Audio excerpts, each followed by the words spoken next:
Bullet wants to fight next February 1st in Saudi Arabia at the Kingdom Arena. He wants to take on Adesanya next. Probably won't happen, but you might as well aim high. You never know.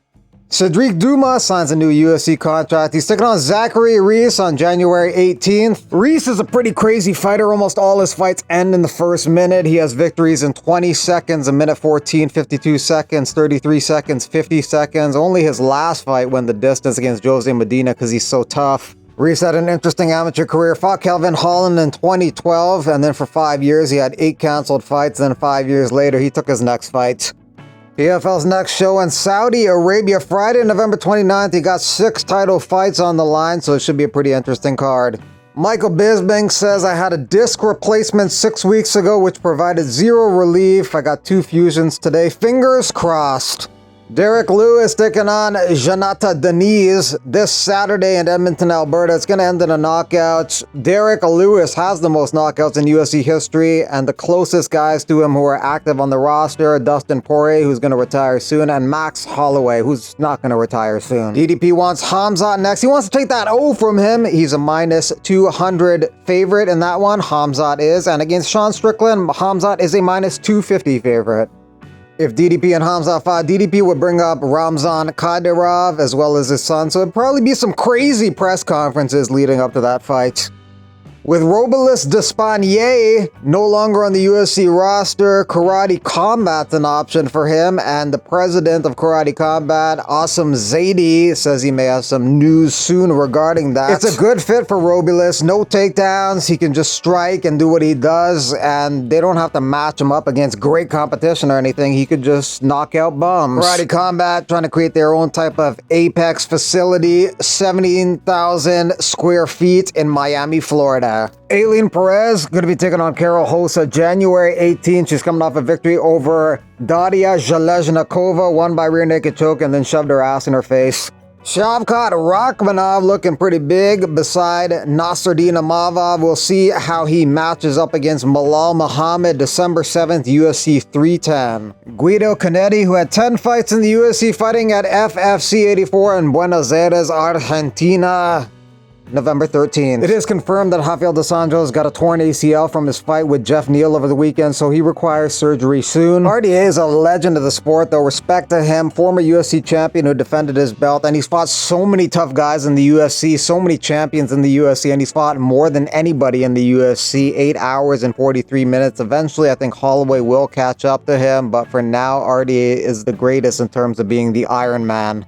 Charles Johnson may be fighting Tim Elliott next. I'm on fight number 11. Thoughts on UFC 308. I think we all had we all did the Stewie meme when he rolled over in the bed, started crying. I think that was everybody after 308. Watching Max go down like that, but shout out to Elliott, man. You can't cheat work, bro. What's next for Ilya Topuria? The UFC asks, is it Makhachev, Volkanovski, Conor McGregor? It's not going to be McGregor. It's not going to be Makhachev. Volkanovski would be the most likely candidate. But Diego Lopes mad that he's not even mentioned in this. Am I a soccer player? What's going on?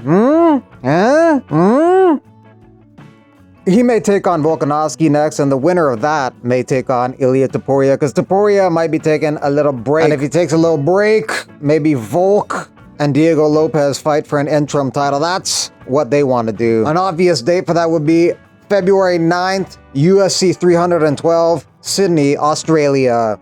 Polaris 30 is taking place on Saturday, headlined by Carlos Condit versus MVP. MVP is ranked number 13 in the welterweight division. Carlos Condit's a former interim UFC welterweight champion. Also on that card is Nathaniel Wood. Wood is coming off a victory in the UFC against Daniel Pineda in July. His opponent, Cameron Else, is also a former UFC fighter.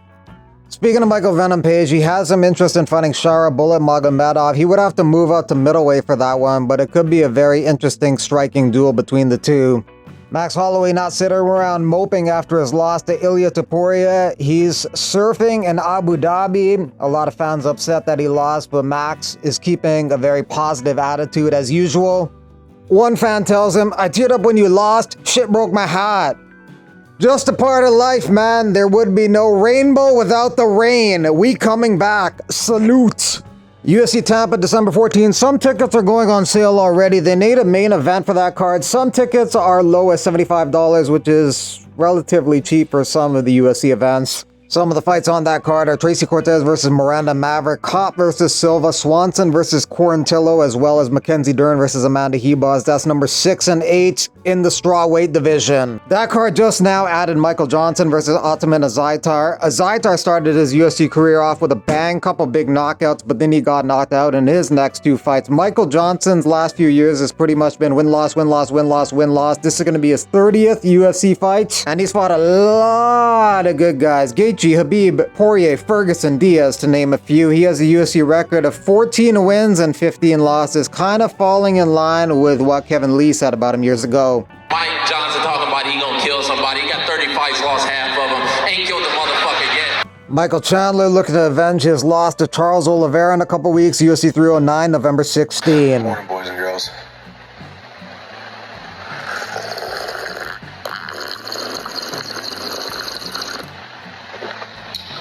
Mauricio Ruffy takes on James Llontop at UFC 309 in a couple of weeks. Llontop takes this fight on short notice. Ballsy move, dangerous opponent. Llontop is tough, but this could end up being a brutal, prolonged beating if he doesn't get KO'd, but I think he will.